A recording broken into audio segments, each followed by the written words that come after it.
Hey guys, it's Alasia aka The Kingdom Babe and welcome back to my channel. So in today's video, I want to do like a little story time because I just feel like there's one that's due to you. If you're still on my channel, looking at my shorts, looking at my encouragement videos, you're probably like, well, who is this girl and where does she come from and why does she like talk so strongly about God? Like who is this chick, okay? This story time specifically is a very personal one, but not personal like in a bad way, just personal because it's something I hold dear to my heart. And okay, so anyway, today I'm going to tell you guys a story about the first time I heard God's voice. Like, if you've ever been wondering if God actually speaks, let me tell you, he does. It was the summer of 2010 and I was actually 12. I was about to be 13. I was down south at my grandmother's house. The backstory of why we were at my grandmother's house is crazy because that summer was hectic all by itself. Not only was it my summer that I turned 13 years old, that summer my brother also got double hip replacements and my mom was pregnant with my twin sisters who were also due in mid-September, but actually wound up coming 4 days after my birthday, which is the end of August. So yeah, I have 3 brothers. So my 2 brothers were with me and the other brother stayed back home with my parents and my mom, and then we were gonna want to staying down there until my mom had the babies and stuff like that. I remember that time so vividly and so specifically because it was a huge transitional part of my life, even outside of the experience that I'm about to share with you. So like I said, that is important to know because it's just going to add layers on top of layers once we get into how I heard the voice of God. And I'm telling you, it's not even something that I was seeking to do. By the way, I did grow up in a Christian family. I went to church, Sunday school, vacation Bible school, some of youth institute, but I was also the kid that was like, well, I'm here because adults brought me here. So I don't know anything else. I say grace before I eat my dinner, okay? Before I eat anything, honestly. And I say my prayers before I go to bed.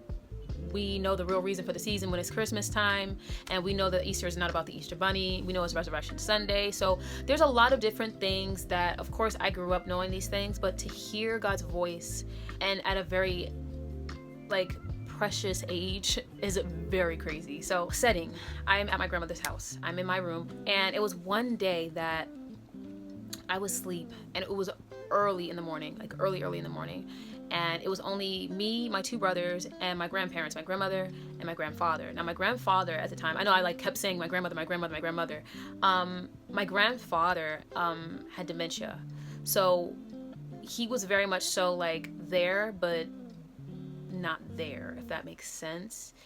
I remember him, I remember his face, his, his voice when he did speak.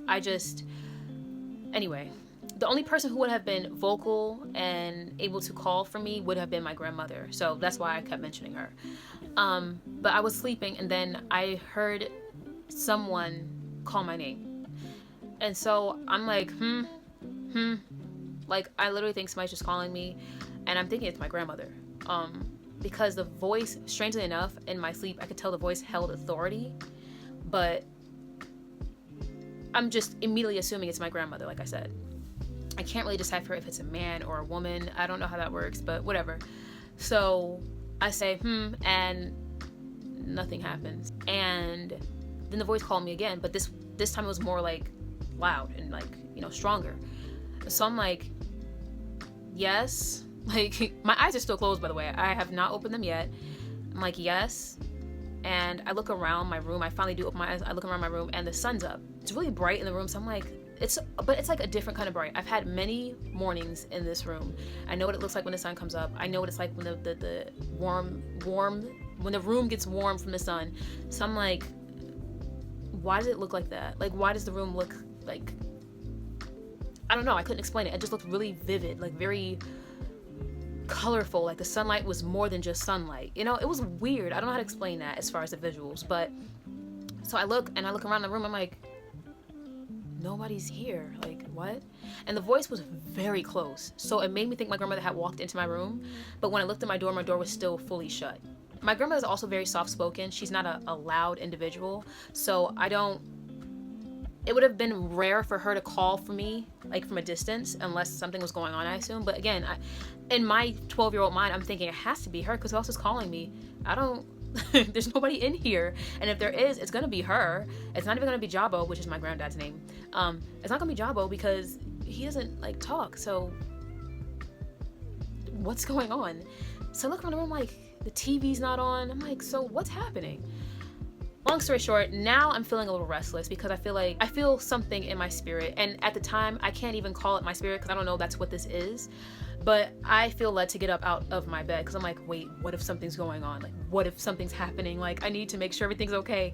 So I open my door and I peek out into the hallway, and the room, like the hallway, is still very still and silent. I can hear snoring coming from the other room. So I'm like, everybody's still asleep. And usually my grandmother is the first person awake because she makes breakfast. I usually wake up to the smell of her breakfast, so that's how I knew she was always the first one up. But I know my brothers are still asleep. Their door is cracked and I can see them. So I'm like, okay, so they're sleeping. They're not calling me, and it didn't even sound like it was them. So okay, I'm like, Lage, you're bugging. Just go back to sleep. Like, it is what it is. I get back in my bed, and like I said, at this point, I'm like kind of restless now because even though I'm actually sleepy, like real-time sleepy, I can't go back to sleep.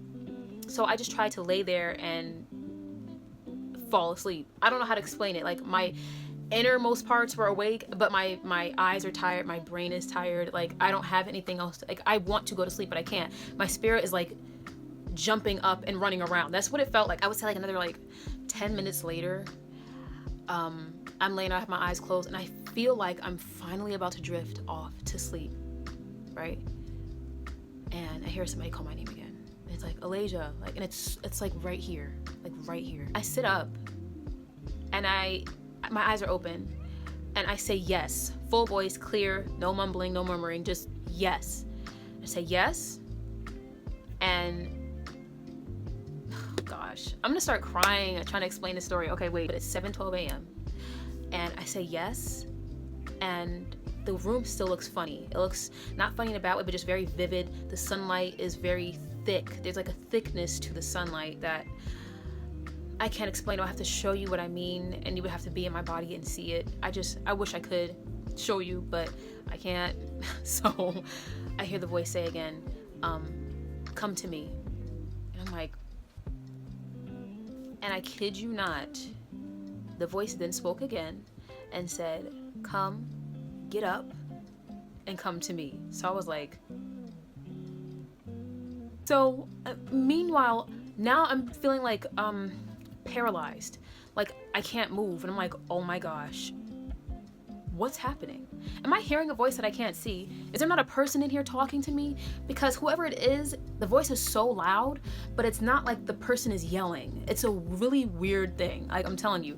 And as much as the more God spoke to me, the more I was like outwardly like, oh my gosh, like paralyzed, and inwardly like more at ease, more rested. And it was so weird because it was vice versa before, where I couldn't go back to sleep. My spirit was all hyperactive and I was tired. Now my senses are alerted, like they're aware that something's going on, and now my spirit is so like calm and peaceful. And so I'm not afraid, I'm not scared. It was a lot of things going on. I was overwhelmed, and at the same time I felt so peaceful. Like, I felt like I was wrapped in a blanket of heat, and at this point the blanket is off of me.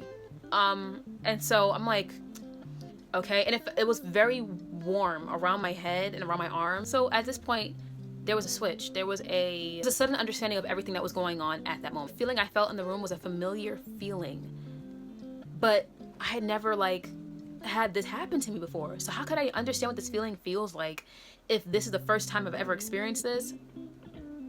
I don't know. So then, I don't know, like everything started shifting. Like, it was no longer about me. It was no longer about like what I can do. My eyes were not controlled by myself anymore. They were shifting around the room, and the Holy Spirit led me to a bookcase, whatever you want to call it, in this room. There was tons of books in there, tons of books, different kind of books. The Holy Spirit led me to this bookcase and said, come here and come find me. So I walked over to the bookcase. My attention went to the book next to it, and it was laying flat like this, and the cover was facing up so I could see it, and it said Human Anatomy. For some reason, the Holy Spirit told me to open this book and start reading it. So at 7 something in the morning, I started reading this book. Being told to read it is kind of weird. And in the book, there were things about the human heart and the different chambers and different arteries and the different, places of the heart and how it has so many different significant parts of it. And there was also part of pregnancy, which reminded me of my mom at the time because she was pregnant with my twin sisters. So I was like, okay, cool. Like, this seems familiar. Now, the heart part, I didn't peep. I'm trying not to get emotional thinking about this. I didn't understand why the Holy Spirit was showing me that in this moment. I'm sorry, I'm getting emotional. Fast forward to about a little less than a month later, and my mom had 2 heart attacks, one being massive, and she flatlined. She's still here today, to the grace of God, but in that time, there was things happening that it was almost like God was foretelling me, like, I don't know, it was so weird. I don't know. But with that being the case, my mom going to the hospital meant that I was going to have to be present around my sisters more often. And as a now 13-year-old who was dying for that big sister role, I literally had it times 2. And all that stuff I remember reading in those books helped me through that time. Well, partially helped me through that time because that time was a very rough time. My mom was in the hospital for about a month and some change. Going back to The Voice, yeah, it was really weird. But also it was something in my spirit that knew the voice to the point to where I could pinpoint, like, this is God speaking to me. And again, I'm 12 years old, so I really just want to stay up and watch TV past my bedtime. But like, actually this spiritual interaction and connection and being able to hear God's voice and know and follow that voice and listen to the instruction given, to this day, I'm in awe of how we have this relationship with God to where he will call us wherever we are and call us to a different place to where we're going to be needing God in the next season of our lives. I had no idea. And if you're also someone who is experiencing this or has experienced this, let me just tell you, you're not crazy, okay? You're not imagining things. You're not, needing to be placed in some kind of mental facility. Let me tell you, if you are a kid and watching this, you do not have to be grown. You do not have to be a pastor or perfect for God to speak to you or use you. Sometimes it may even take a moment of stillness or even brokenness. And if this video or message touched you, please do subscribe and like this video, because this whole space is about hearing from God, healing with him, and becoming exactly who he wanted us to be. Thank you so much for watching this video, and until next time,